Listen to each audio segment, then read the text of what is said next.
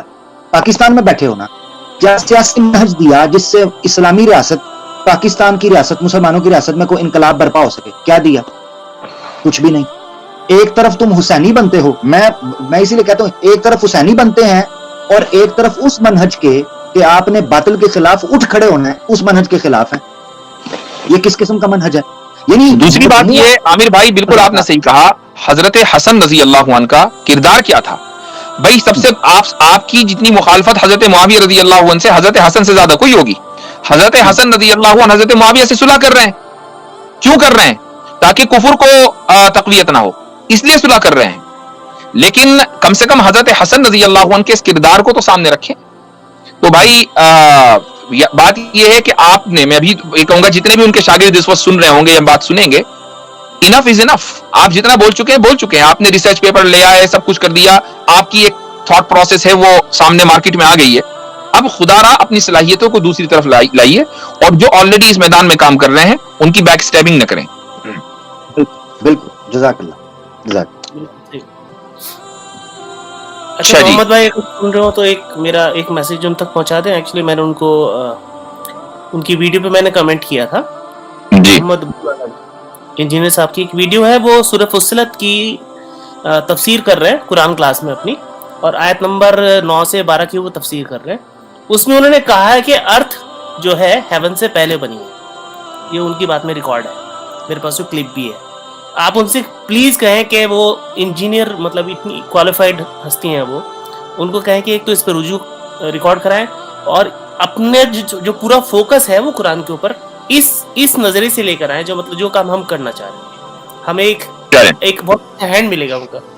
اچھا حضرت ایک اور بڑا امپورٹنٹ ہے, میں کہتا ہوں اس سے پہلے آپ آگے بڑھیں, آدھا گھنٹہ ہمارے پاس ہے. بڑی مختصر سی ایک بات, کیونکہ میں خود فرقہ واریت کا شکار رہا اور ان تعصبات سے گزرا ہوں, آپ کو تو علم ہے, اور جو لوگ پرانا سنتے ہیں تو شاید انہوں نے کبھی اس طرح کی چیز سنی بھی ہوگی. میں نا ایک نتیجے پر پہنچا ہوں, وہ میں رکھنا چاہتا ہوں. ہو سکتا ہے کسی مسلمان جو مجھے سنے اس کو مسئلہ حل ہو. دیکھیں, جب بھی کسی گھر کے اندر لڑائی ہوتی ہے اس کے حل کرنے کے دو طریقے ہیں. جب بھی کسی گھر میں لڑائی ہوتی ہے, جیسے مسلمان ایک کنبہ ہے, ایک گھر ہے, امت ہے, اب ان میں اندرونی اختلافات ہوں گے, ان کو حل کرنے کے دو طریقے ہیں. نمبر 1, آپ ان اختلافات کو اپنی اصل میں ختم کریں. اصل میں ختم کرنے کا مطلب یہ ہے کہ آپ ان مسائل کا ایسا حل پیش کریں جس پر وہ گھر والے متفق ہو جائیں. نمبر 1. نمبر 2 یہ ہے ان گھر والوں کو مسئلے کو حل کرنے کا کہ آپ اس سے بڑا ایکسٹرنل تھریٹ جو آپ کی لائف کے اندر ہے وہ ان کو سمجھائیں کہ ہمیں کیا خطرہ ہے. وہ گھر والے اپنے سارے لڑائی جھگڑوں کو چھوڑ کر متفق ہو جائیں گے. یہ دو طریقے ہیں ہم نے دیکھے گھروں کے اندر. میں کہتا ہوں پہلا نسخہ کہ آپ گھر کے اندرونی اختلافات کو چھیڑ کر ان کی اصل میں حل کرنے کی کوشش کریں. 1300 سال امت نے بھگتا ہے, 1300 سال. کیا ہم ان مسائل کے اختلافات کے ساتھ رہنا جینا نہیں سیکھ سکتے؟ جبکہ ہمارے پاس دوسری صورت موجود ہے کہ باہر اس سے بڑا تھریٹ کھڑا ہے جو ہمارا کوئی فرق نہیں کرے گا. تو میرا بھائی اس چیز کی طرف آئیں. اس وقت ایک گھر کو اکٹھا کرنے کی ضرورت ہے. اپنے اختلافات ہم ہزاروں سالوں سے طے کرتے ہوئے آ رہے ہیں, اس سے آگے بڑھیں. بالکل, ہم تو اس کو ڈویژن مانتے ہی نہیں بھائی, اور اس کی وجہ یہ ہے کہ ہم اور ہمارے جو اساتذہ ہیں, جو ٹیچرز ہیں, ٹیچرز کے ٹیچرز ہیں, ہم لوگوں کا تو یہ ماننا ہے کہ ہم اشعری بھی ہیں, ماتریدی بھی ہیں اور آثری بھی ہیں. ہم تینوں ہیں, اور اس کی وجہ ہے, اس کے ہمارے پاس دلیل ہے. وہ دلیل یہ ہے کہ ہمارے جو مدارس ہیں جو اس وقت ہندو پاک کے اندر پھیلے ہوئے ہیں, تو وہ جو مدارس ہیں ان میں 2 عقیدے کی کتابیں پڑھائی جاتی ہیں. پہلی عقیدے کی کتاب ہے عقیدۃ الطحاوی, امام طحاوی رحمہ اللہ کی لکھی ہوئی ہے جو اثری تھے, اور دوسری عقیدے کی کتاب پڑھائی جاتی ہے شرف العقائد النصفیہ, اور یہ 2 کتابوں کا مجموعہ ہے. ایک کتاب لکھی امام نصفی نے, دوسری لکھی ہے تفتازانی نے. امام نصفی جو ہیں وہ ماتریدی تھے اور امام تفتازانی اشعری ہیں. تو ہم تینوں کتابوں کو پڑھاتے ہیں باقاعدہ, ان کے اوریجنل آتھرز کی جو کتابیں ہیں, ایک اثری, ایک اشعری, ایک ماتریدی. تو ہم لوگ تینوں کو فالو کرتے ہیں.